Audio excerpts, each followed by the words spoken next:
All it takes is one bad design decision to have a negative impact on your digital products.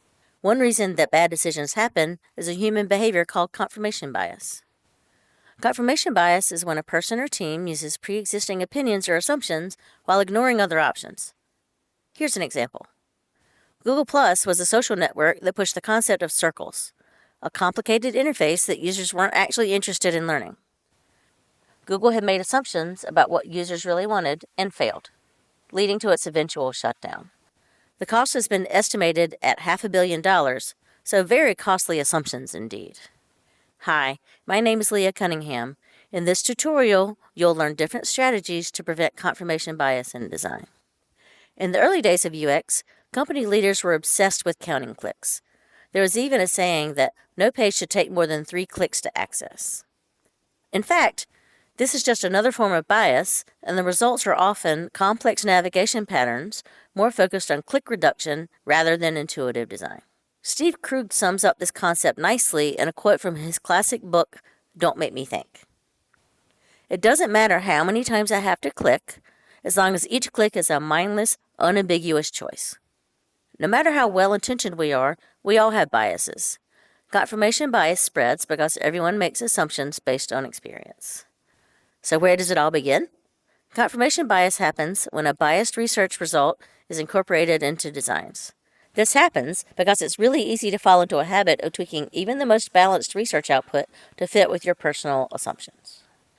One way to prevent this is to avoid selective reporting of research findings that focus only on the positive aspects of a design.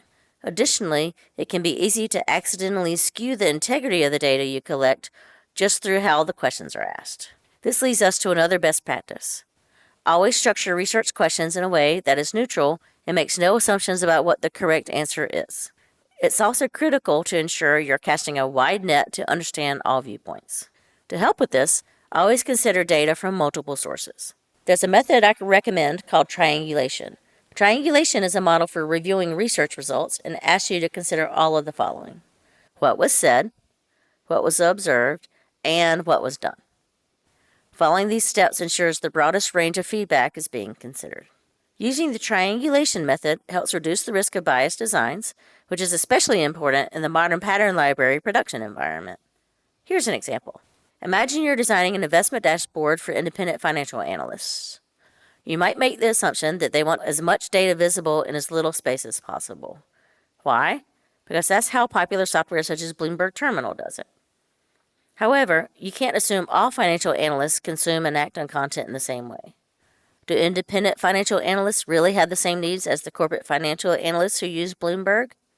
Maybe, maybe not, but you can't assume. So it turns out this bias pattern is actually too complex and confusing for your audience of independent financial analysts. But guess what? It ends up in a pattern library anyway. Because of their nature, pattern libraries are shared among large teams.